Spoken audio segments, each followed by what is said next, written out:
Maggie Peterson, a veteran actress best known for her memorable role as Charlene Darling on the beloved sitcom The Andy Griffith Show, sadly has passed away at age 81. According to her family, who issued a statement shortly after her death, Peterson died peacefully in her sleep May 15, 2022, surrounded by her family and loved ones. Maggie's health had suddenly taken a turn for the worse not long after her husband of many years, Gus Mancusso, passed away in 2021.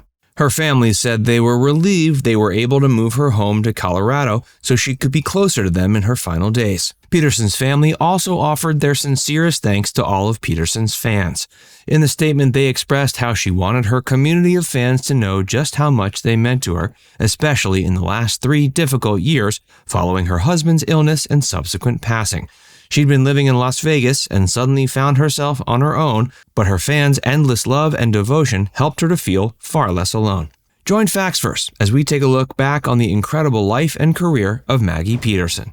Peterson's early years and rise to fame. Maggie was born January 10, 1941 in Greeley, Colorado. She was the youngest of 4 children born to Arthur and Tressa Hill Peterson. Peterson worked as a doctor while her mother was a homemaker. From an early age, Maggie knew she wanted to be an actress, but she also had a profound love for music and a beautiful singing voice. She grew up in a very musical family. Some of her earliest and fondest memories were musical in nature. Peterson and her brother Jim, with 2 of his friends, formed a small musical group called the Jada Quartet when they were still just teenagers. The 4 young, aspiring musicians rode around Colorado in the back of a pickup truck singing to random people. In 1954, while attending a Capitol Records convention, Andy Griffith and Jim Nabors' manager, Dick Linke, heard Peterson singing and was so blown away by her voice, he encouraged her to come to New York. So, in 1958, at age 17, shortly after graduating high school, Peterson and her musical companions did just that.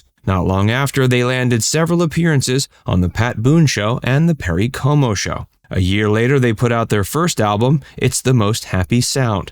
Not long after that, however, the band broke up and returned back to Colorado. Shortly after that, she joined another musical outfit, the Ernie Mariana Trio, later retooled as Margaret Ann and the Ernie Mariana Trio. The band toured for a few years and played shows in resort areas across the American Southwest.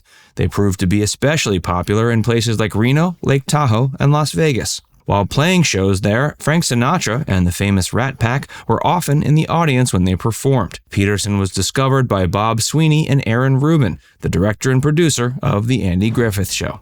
Charlene Darling. While auditioning for the sitcom, Peterson initially read for the part of Ellie Walker, Sheriff Andy Taylor's love interest, but that role went to Eleanor Donahue. Peterson instead ended up being chosen for the role of Charlene Darling, the daughter of Briscoe Darling, who had a crush on Andy. The Darlings were a musically inclined family of hillbillies who lived in a mountain shack somewhere on the outskirts of Mayberry. The family was good-intentioned but could be troublemakers. The patriarch, Briscoe, played by Denver Pyle, typically only ever came to town when the Darlings had some kind of issue for Sheriff Andy to resolve.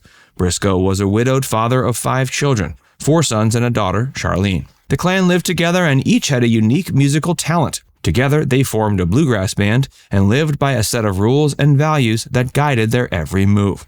While they cared deeply for each other, the Darlings had very little concern for matters outside their family unit. Since they lived in seclusion, they lacked social graces and were prone to superstition. The people of Mayberry saw them as ignorant and backward, and whenever they showed up in town, it usually spelled trouble for Andy and Barney, even though they were on relatively good terms with them. Charlene Darling was an attractive yet naive young blonde woman who, more often than not, caused trouble for Andy and company. She was profoundly flirtatious and believed strongly in mountain lore. Whenever the Darlings were in town, they enjoyed playing music with Sheriff Andy. One of Charlene's favorite songs was Salty Dog. Other songs like Slimy River Bottom, Keep Your Money in Your Shoes and It Won't Get Wet, and Boil That Cabbage Down humorously were said to make her cry. Charlene was also the object of affection for Ernest T. Brass. Charlene had loved her husband, Dud, but had divorced him in a clandestine backwoods ceremony after he looked at another woman. Eventually, they resolved things and made plans to remarry. During that ceremony, which Andy Taylor was called in to act as a justice of peace, Andy inadvertently got betrothed to her instead. But that engagement was called off after Barney did a little research into the customs of mountain marriage protocol that involved staging a horse and rider passing by the couple. Charlene later gave birth to a daughter named Andalina, whom she attempted to betroth to Opie. Briscoe called off the engagement of Andalina and Opie, however, when he discovered there was witchery in the Taylor family. Charlene and the Darlings only appeared in 6 episodes of The Andy Griffith Show, but that was more than enough to make them fan favorites.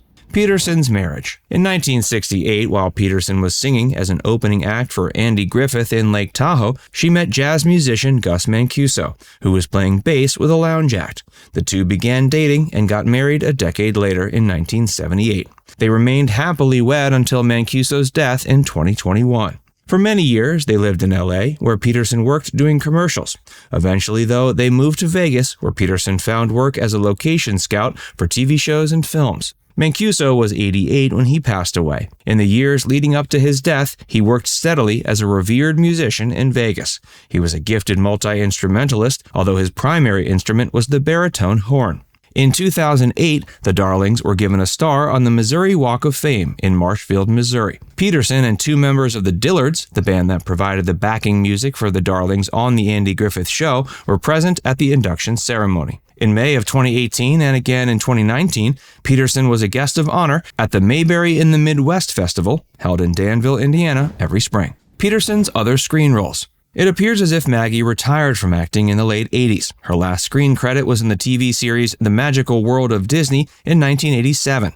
Before that, she had reprised her role as Charlene Darling in the 1986 reunion film Return to Mayberry. In 1985, she played a dispatch operator in the TV film Stark. 5 years later, she had a minor role in the TV film Pleasure Palace.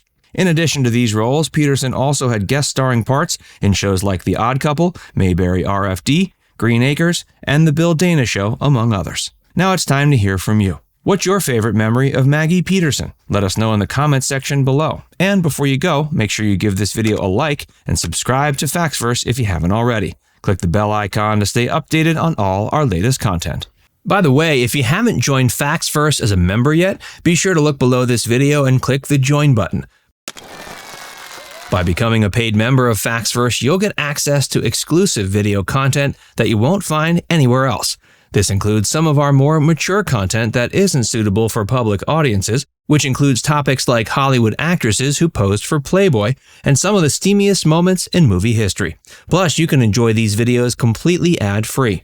Our biggest fans will notice they also get badges next to their name when they leave comments on our videos. We pay special attention to comments from our members, and so do other viewers.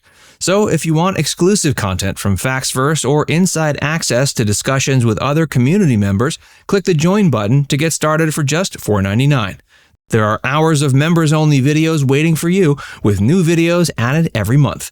And we're actively working on bringing even more features to help fans like you connect with other members and get more of your favorite content. Just click join, and we'll see you inside the membership tab.